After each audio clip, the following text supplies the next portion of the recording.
చూసారా? మీ నాన్న చేసిన నమ్మక ద్రోహం చూసారా? ఇక్కడ చేయాల్సిందంతా చేసి అక్కడికొచ్చి ఎంత బాగా నటించారు. ఎన్ని మాయ మాటలు మాట్లాడారు, ఎంత ఏడ్చారు, ఎంత బాగా నటించారు. ఛ, ఆయనకన్నా ఈవిడే నయం. ఎదురుగా నిలబడి గొడవకి దిగుతుంది, కానీ ఆయన వెనకాలే ఉండి దొంగచాటుగా వెన్నుపోటు పొడిచే రకం. ఛ, ఏం మనుషులండి వీళ్ళు. సరే సార్, వీళ్ళు కంప్లైంట్ ఇవ్వచ్చు. వీళ్ళు కేవలం కుటుంబ విషయాల మీదే కంప్లైంట్ ఇచ్చారు కదా, దానికి మీరు ఫంక్షన్ మధ్యలో వచ్చి ఈయన్ని తీసుకురావాలా? ఇదేం క్రిమినల్ కేసు కాదు కదా, ఫంక్షన్ తర్వాత కూడా వచ్చి కలవచ్చు కదా. అంతమంది విఐపీల ముందు మీరు అవమానించడం చాలా తప్పు సార్. దయచేసి మీరు వారిని వదిలిపెట్టండి. మీరెప్పుడు విచారణకు పిలిస్తే ఆయన అప్పుడు వస్తారు. Please sir. మానసికంగా హింసించడం మర్డర్ కన్నా పెద్ద నేరం.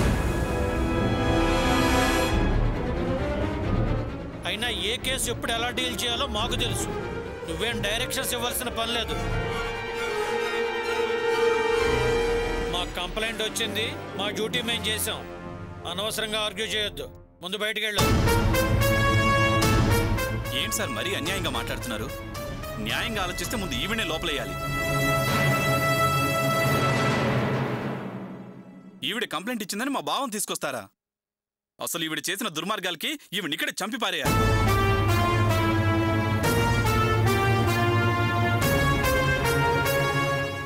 మా భావని అన్యాయంగా తీసుకొచ్చారు సార్.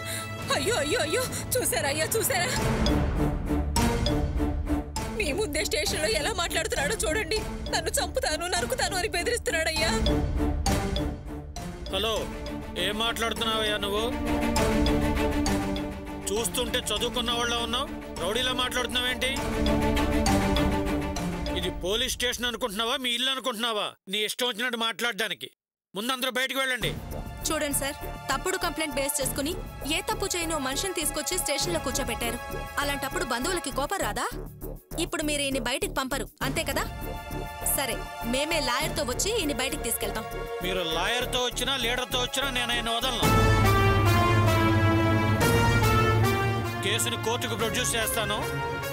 అక్కడ వాదించుకుని విడిపించుకోమని చెప్పండి మీ లాయర్కి. అయ్యా, మీరే ఈ మంద నుంచి నాకు రక్షణ కల్పించాలి. నువ్వేం భయపడకమ్మా, వాళ్ళు నిన్నేం చేయలేరు. నువ్వు నిర్భయంగా ఉండు. ఇదిగో చూడండి, ఈవిడి మీద ఈగబాలిన మీ అందరినీ సెల్లో వేసి చితకబాదుతాను. ఆ తర్వాత ఎంత ప్రాధేయపడినా ఫలితం ఉండదు. నువ్వు ధైర్యంగా ఇంటికి వెళ్ళమ్మా. నాకు న్యాయం జరిగేలా చూడండి అయ్యా, మీకు పుణ్యం ఉంటుంది. ముసలోడను ఆదుకున్నందుకు ఆ దేవుడు మిమ్మల్ని చల్లగా చూస్తాడయ్యా. వెళ్తానయ్యా. సరేనమ్మా, మీరేం బాధపడకండి. మీకు ఖచ్చితంగా న్యాయం జరుగుతుంది. వెళ్ళండి. వెళ్ళొస్తానయ్యా.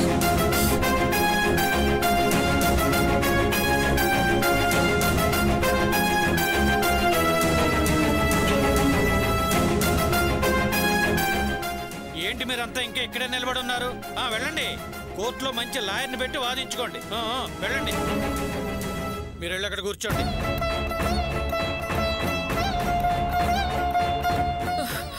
అల్లుడు గారు,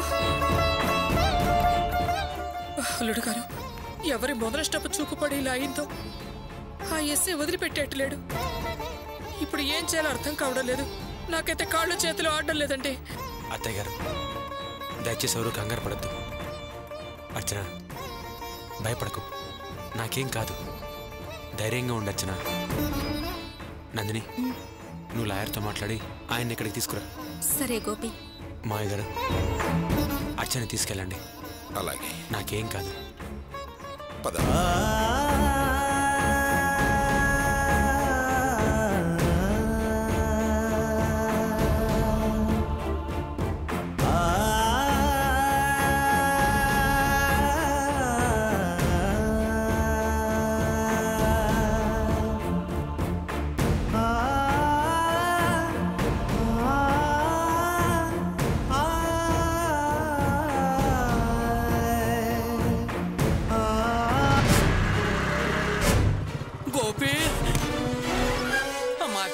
ఏమైందమ్మా? గోపిని ఎందుకు పోలీసులు తీసుకొచ్చారట చెప్పమ్మా. బావగారు మీరేనా చెప్పండి, గోపి ఎందుకు పోలీసులు తీసుకొచ్చారు? చెయ్యి. ఏం మనిషి అయ్యా నువ్వు? వెళ్ళవతలకి. అమ్మా ఏమైందమ్మా? మీ నాన్నగారు ఎందుకు అలా? మాట్లాడుకో, ఇంకేం మాట్లాడుకో. చెయ్యాల్సిందంతా ఇక్కడ చేసి అక్కడికి ఎంత ప్రేమగా వచ్చి నటించి మా కడుపులో కత్తి దించావు. ఇప్పుడు ఏమీ ఎరగని మనిషిలా ఎంత బాగా నటిస్తున్నావు. ఏమైందమ్మా అర్చన? ఎందుకు మామయ్య మీద అందరూ ఎంత కోపం తెచ్చుకుంటున్నారు? అన్నయ్య, ఈయన పోలీస్ స్టేషన్ కి రావడానికి కారణం ఈ మహానుభావుడే. ఇప్పుడు ఎంత బాగా నటిస్తున్నాడో చూసావుగా. ఏంటమ్మా నువ్వు అనేది? నాకేం అర్థం కావట్లేదు. ఈయన భార్యని కన్న కొడుకులు అనాథలుగా వదిలేశారట. తిండి తిప్పలకు కూడా గడవక నానా కష్టాలు పడుతున్నారట. అందుకే ఈ మహానుభావుడు ఆ మహాతల్లి కలిసి పోలీస్ కంప్లైంట్ ఇచ్చారు. అందుకే ఆయన అరెస్ట్ చేసి ఇక్కడికి తీసుకొచ్చారు. ఇప్పుడు వదలవు అంటున్నారన్నయ్య. అమ్మా అర్చన, ఏమిటమ్మా నువ్వు అనేది? నేను భాగ్యం కలిసి గోపి మీద పోలీస్ కంప్లైంట్ ఇచ్చావా? అది అబద్ధం అమ్మా. అలాంటి కంప్లైంట్ నేనేనాడూ ఇవ్వలేదు. ఎక్కడో ఏదో పొరపాటు జరిగింది. మీరు నన్ను నమ్మండమ్మా. చాలు, ఇంకా నటించుకో. ఇంకా మోసపోవడానికి మేమే సిద్ధంగా లేవు. నీ భార్య వచ్చి ఎస్ఐ దగ్గర అన్నీ చెప్పి వెళ్ళిపోయింది. ఇప్పుడొచ్చి ఇంకా నువ్వు కప్పిపుచ్చాలని చూడకు. ఏంటమ్మా, భాగ్యం వచ్చి మాట్లాడెళ్ళిందా? నిజంగా నాకేమీ తెలియదమ్మా. చాలే ఆపోయా. నువ్వు వేసిన వేలి ముద్రలు మాకు ఎస్ఐ చూపించాడు. కథలకి కన్నీళ్ళకి మేము కరగంగానే ఇక వెళ్ళు. ఇదిగో చూడండి, దైవం లాంటి మా అన్నయ్య మీద ప్రమాణం చేసి చెబుతున్నాను. నేనెక్కడా వేలు ముద్రలు వేయలేదు, ఏ కంప్లైంట్ ఇవ్వలేదు. కన్న కొడుకు మీద కంప్లైంట్ ఇచ్చే నీచాతి నీచ బుద్ధి నాకు లేదు. భాగ్యమే ఆవేశంలో ఎక్కడో ఏదో తప్పు చేసి ఉండొచ్చు. నా మాట మీరు నమ్మరు కదా. నిజంగా ఆ కంప్లైంట్ మీద నా వేలుముద్ర ఉంటే నేను మరొక వేలుముద్ర వేసి ఆ కంప్లైంట్ వాపస్ తీసుకుని నా గోపిని బయటికి తీసుకొస్తాను. పదండి. గోపి, ఏమిటయ్యా ఇది? నీకీ పరిస్థితి రావటం ఏమిటి? నీ పరువు ప్రతిష్టలు బజారుకు లాగారేమిటయ్యా? నేను నీ మీద కంప్లైంట్ ఇచ్చానని వీళ్ళందరూ అంటున్నారు. నీ మీద నేను ఎలాంటి కంప్లైంట్ ఇవ్వలేదయ్యా. నువ్వైనా నన్ను నమ్ము గోపి. ఎక్కడో ఏదో పొరపాటు జరిగింది గోపి. ఎవరయ్యా నువ్వు? నీ పాటుకొచ్చి ఏదేదో మాట్లాడుతున్నావేంటి? సార్, నా పేరు రంగయ్య అండి. ఈ గోపి తండ్రిని. నువ్వు మీ ఆవిడే కదయ్యా ఇతని మీద కంప్లైంట్ ఇచ్చింది? అయ్యో, ఆ విషయమే నాకు అర్థం కావట్లేదండి. అయినా నా కొడుకు మీద నేను ఎందుకు కంప్లైంట్ ఇస్తానండి? నేను ఏ కంప్లైంట్ ఇవ్వలేదండి. దయచేసి మా వాడిని వదిలిపెట్టండి. ఏంటయ్యా నువ్వు మాట్లాడేది?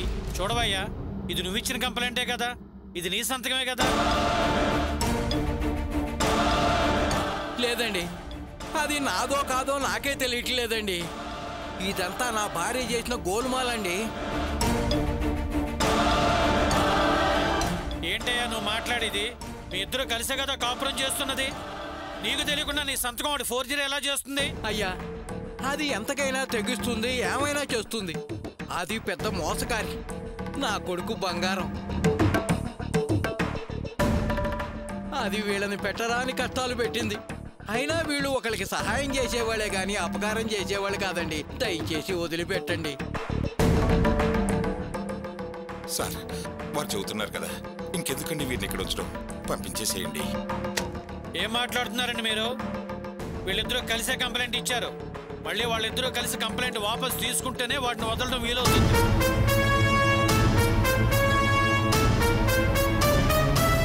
అంతేకాని ఒకరొచ్చి అది నేను ఇచ్చిన కంప్లైంట్ కాదనంటే వదిలిపెట్టడం కుదరదు. ముందర మీరందరూ బయటికి వెళ్ళండి. ఏంటండి మరీ అన్యాయంగా మాట్లాడతారు? ఆ కంప్లైంట్ నేను ఇవ్వలేదంటున్నాను కదా. మా వాడిని వదిలిపెట్టండి. ఇదిగో, నీ ఆవేశం నా మీద చూపించకు. ఇదిగో, నీ వేలుముద్దలు వేయించిన నీ భార్య మీద చూపించు. వెళ్ళామని తీసుకురా, అప్పుడు వదులుతాను. వెళ్ళండి. విన్నారుగా, ఎస్ఐ గారు చెప్పినట్టు చేయండి. మీకు తెలియకుండా మీ భార్య వేలుముద్దలు తీసుకుందంటున్నారుగా, వెళ్ళామని నిలదీయండి. మీకు నిజంగా మీ కొడుకు మీద ప్రేమ ఉంటే వెళ్ళామని తీసుకొచ్చి ఈ కేసు వాపస్ తీసుకోండి. అల్లుడి గారిని విడిపిస్తాను. తప్పకుండా విడిపిస్తాను. అది ఎక్కడున్నా లాక్కొచ్చి ఈ కేసు వాపస్ తీసుకునేలా చేస్తాను. జై భాగ్యం.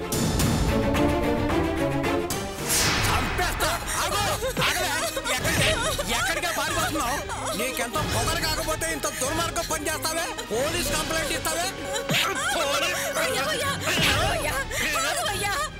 నేనే తప్పుగా ఆలోచించాలా చేయలేదయ్యా. ఏంటే నా కొడుకు మీద కంప్లైంట్ ఇచ్చింది కాక తప్పుగా ఆలోచించలేదు, తప్పు చేయలేదంటావేంటే? ఏమే ఈ చెత్తోనే కదా కంప్లైంట్ మీద దొంగ సంతకం చేశావు.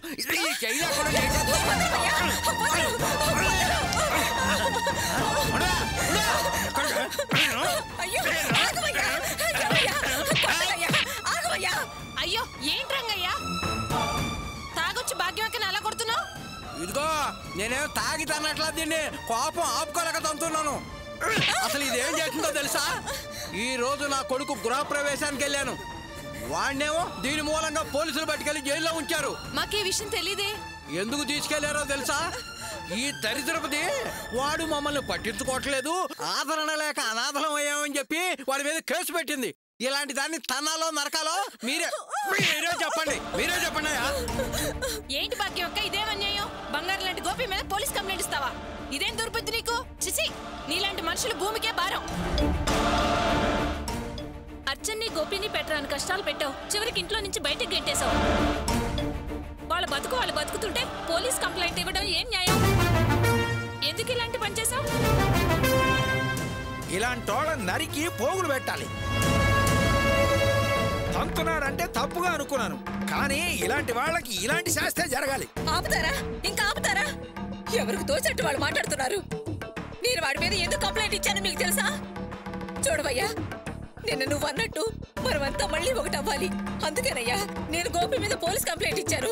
అంతేగాని మరో ఉద్దేశంతో కాదయ్యా. నన్ను నమ్మవయ్యా. ఏంటే కథలు చెబుతున్నావు? కథలు నీ పిచ్చి కథలు నమ్మటానికి నేనేమైనా వెర్రి బాగులు వాడిని అనుకుంటున్నావా?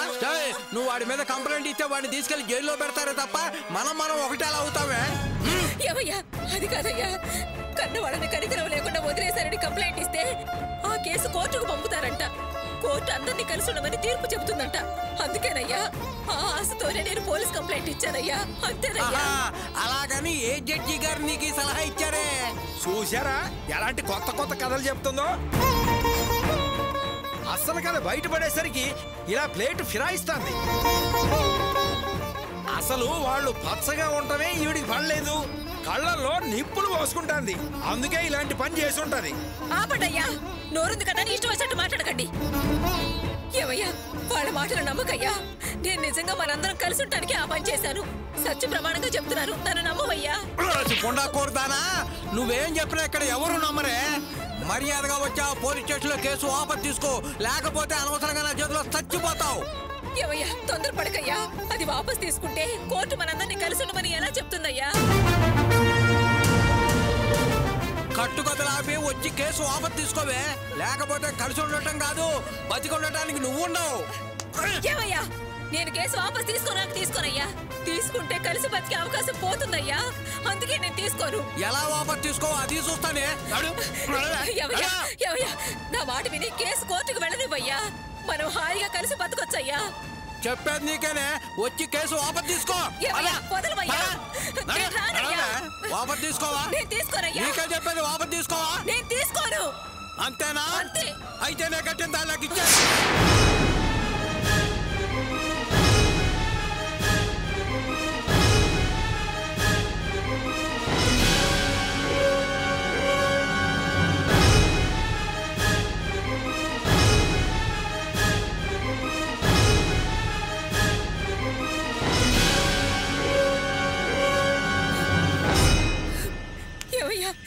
ఏంటయ్యా ఇది? అంతేనే, ఈ తాళి తెంచి అవతల పారేస్తే నాకు నీకు ఉన్న బంధం తెగిపోతుంది. అప్పుడు ఎవరికి ఏ విధమైన సంబంధం ఉండదు. అప్పుడు నువ్వు ఇచ్చిన కంప్లైంట్ చెల్లదే. ఆ కేసు వాపసు నేనే తీసుకుంటాను. ముందు తాళి తెంచవ్వే. ఏమయ్యా అది కాదయ్యా, నా మాట విను. లేకపోతే నేను చచ్చి మరణ వాంగ్మూలం ఇచ్చి నా కొడుకు గోపి బంగారం అని చెప్పి వాడిని విడిపిస్తాను. అంతేనే, ఆలోచించుకో.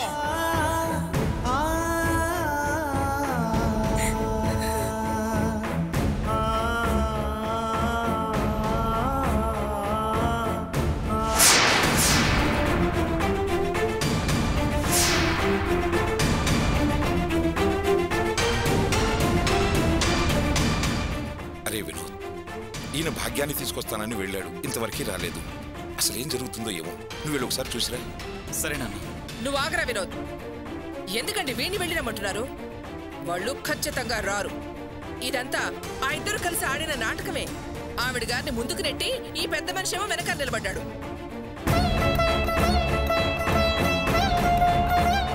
కాసేపు ఆగండి.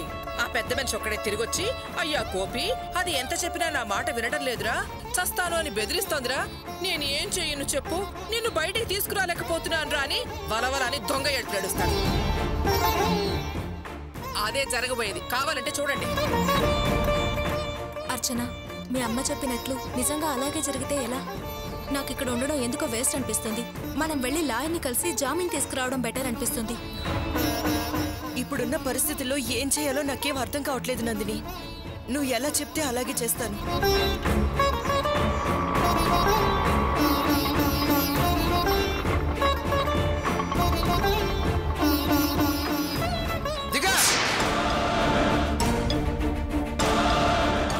దిగమంటుంటే అలా చూస్తావేంటి? దిగు.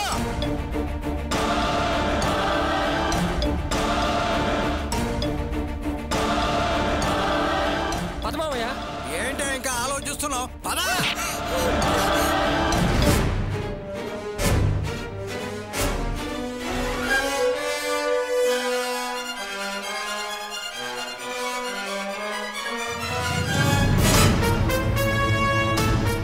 ఏంటే గుర్రుగా చూస్తున్నావు? నడా లోపలికి నడా. నడవే. ఏంటయ్యా ఇది? ఇవి ఎలా తీసుకొచ్చావు?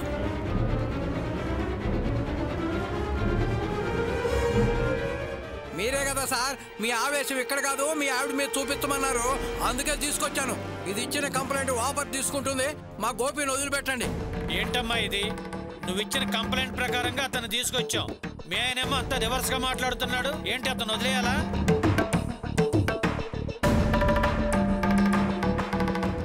నన్ను క్షమించండి అయ్యా. నేను మంచి కోరి చేసిన పనిని అందరూ తప్పు పడుతున్నారు. నా మనసు ఎవరూ అర్థం చేసుకోవడం లేదు. నా బాధ వాళ్ళకి అర్థం కావట్లేదు. అయ్యా, నేనేమి వాడి మీద కక్షతోనో పగతోనో అవమానించాలనో కేసు పెట్టలేదు. అందరం కలిసిమెలిసి బతకాలన్న ఆశతోనే అలా చేశాను. నా బాధ వాళ్ళకి అర్థం కావట్లేదు. ఏంటమ్మా నువ్వు అనేది? కలిసి ఉండాలని కంప్లైంట్ ఇచ్చావా? అవునయ్యా, నిన్న మా ఇంటి పక్కన వాళ్లకు మాకు డ్రైనేజీ కాలు విషయంలో తగాదా వచ్చింది. వాళ్ళు మా కాలు పూర్తి చేశారు. దానికి అడ్డం పోతే మమ్మల్ని తన్నింది కాక మిమ్మల్ని తన్ని తగలేసినా మీకెవరు దిక్కున్నారు? మీ గురించి అడిగేవాళ్లే లేరు. చచ్చినా చెయ్యటానికి ఎవ్వరూ లేని అనాథులు మీరు అన్నారు. ఆ మాటలకి నా మనసు ముక్కలైపోయిందయ్యా. ముగ్గురు పిల్లలున్నా మమ్మల్ని అనాథలు అంటున్నారు వాళ్ళు. ఆ పరిస్థితి వచ్చిందని రాత్రంతా కుమిరి కుమిరి ఏడ్చాను. చివరికి బాధ భరించలేక ఊరేసుకుని చావాలనుకున్నాను.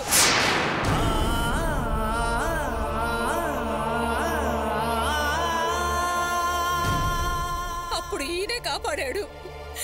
నేను పరిస్థితి తలుచుకొని బోరున ఏడ్చాను. ఈయన నన్ను ఓదార్చి, బాధపడకు భాగ్యం, అందరం కలిసి బతికే రోజు త్వరలోనే వస్తుంది, నువ్వు ధైర్యంగా ఉండు అని ఓదార్చాడు. ఇంకెప్పుడు ఇలాంటి ప్రయత్నం చేయొద్దని నాతో ప్రమాణం కూడా చేయించుకున్నాడు. మీరన్నట్టు అందరం కలిసి సంతోషంగా బతికే రోజు ఎప్పుడు వస్తుంది, ఎలా వస్తుంది అని ఆలోచించే ఇలా కేసు పెట్టారు.